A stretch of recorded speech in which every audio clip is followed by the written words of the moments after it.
नाम जप और मंत्र जप में अंतर। एक नाम जाप में देवता के नाम बार बार आवृत्ति की जाती है, जैसे शिव शिव, राम राम, राधे राधे, सीताराम सीताराम, राधे श्याम आदि। और मंत्र जाप में देवी देवता के मंत्र जपते हैं, जैसे शिव के लिए पंचाक्षरी, षडाक्षरी, मृत्युंजय, महामृत्युंजय। इसी तरह सभी देवी देवताओं के काम या मंत्र होते हैं। 2. नाम किसी भी स्थिति में जपा जा सकता है, परंतु मंत्र सुनिश्चित स्थिति में ही जपते हैं। 3. नाम की दीक्षा लेने की आवश्यकता नहीं होती है, पर मंत्र दीक्षा लेकर ही जपते हैं। 4. नाम का प्रभाव पैतृक विश्वास पर आधारित है।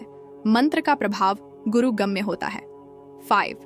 नाम के आधार पर प्रायः विश्वासाश्रित सभी काम सफल होने हैं और मंत्र विशेष अनुष्ठान के लिए प्रयोग करते हैं। श्रीमद् भागवत में आता है, सांकेत्यम पारिहास्यम वस्तोत्रम हेलनमेव वा वैकुंठ नाम ग्रहण मशेष धरम विठु पतितः स्खलितो भग्नः संदष्टस्तप्त आहतः हरिरित्यवशेनाः पुमान्नार्हति यातनाम। भगवान का नाम चाहे जैसे लिया जाए, किसी बात का संकेत करने के लिए, हंसी करने के लिए अथवा तिरस्कार पूर्वक ही क्यों न हो, वह संपूर्ण पापों का नाश करने वाला होता है।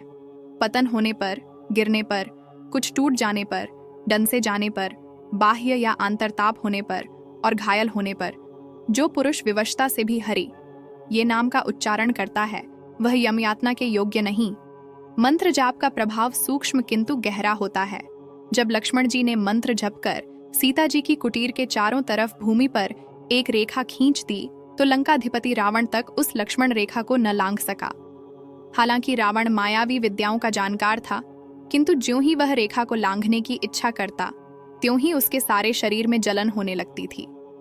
मंत्र जप से पुराने संस्कार हटते जाते हैं, जापक में सौम्यता आती जाती है और उसका आत्मिक बल बढ़ता जाता है।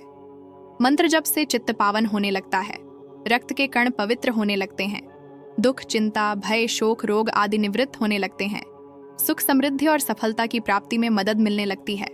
जैसे ध्वनि तरंगें दूर दूर जाती हैं, ऐसे ही नाम जप की तरंगें हमारे अंतर मन में गहरे उतर जाती हैं तथा पिछले कई जन्मों के पाप मिटा देती हैं। इससे हमारे अंदर शक्ति सामर्थ्य प्रकट होने लगता है और बुद्धि का विकास होने लगता है। अधिक मंत्र जप से दूरदर्शन, दूर श्रवण आदि सिद्धियां आने लगती हैं, किंतु साधक को चाहिए कि इन सिद्धियों के चक्कर में न पड़े, वरन अंतिम लक्ष्य परमात्मा प्राप्ति में ही निरंतर संलग्न रहे। मंत्र जप करने से मनुष्य के अनेक पाप ताप भस्म होने लगते हैं, उसका हृदय शुद्ध होने लगता है तथा ऐसे करते करते एक दिन उसके हृदय में हृदयेश्वर का प्राकट्य भी हो जाता है।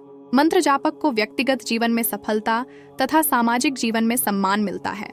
मंत्र जप मानव के भीतर की सोई हुई चेतना को जगाकर उसकी महानता को प्रकट कर देता है, यहाँ तक कि जप से जीवात्मा ब्रह्म परमात्मा पद में पहुंचने की क्षमता भी विकसित कर लेता है।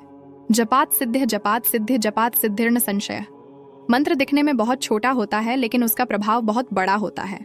हमारे पूर्वज ऋषि मुनियों ने मंत्र के बल से ही तमाम रिद्धियां सिद्धियां व इतनी बड़ी चिरस्थायी ख्याति प्राप्त की है। गीता प्रेस गोरखपुर के श्री जयदयाल गोयंदका जी लिखते हैं, वास्तव में नाम की महिमा वही पुरुष जान सकता है जिसका मन निरंतर श्री भगवान नाम के चिंतन में संलग्न रहता है।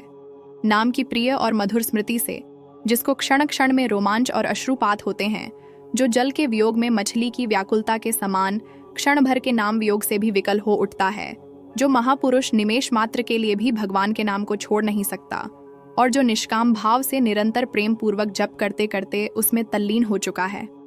साधना पथ में विघ्नों को नष्ट करने और मन में होने वाली सांसारिक स्फुरणाओं का नाश करने के लिए आत्मस्वरूप के चिंतन सहित प्रेम पूर्वक भगवान नाम जप करने के समान दूसरा कोई साधन नहीं है। नाम और नामी की अभिन्नता है। नाम जप करने से जापक में नामी के स्वभाव का प्रत्यारोपण होने लगता है। इससे उसके दुर्गुण, दोष, दुराचार मिटकर उसमें दैवी संपत्ति के गुणों का स्थापना होता है व नामी के लिए उत्कट प्रेम लालसा का विकास होता है।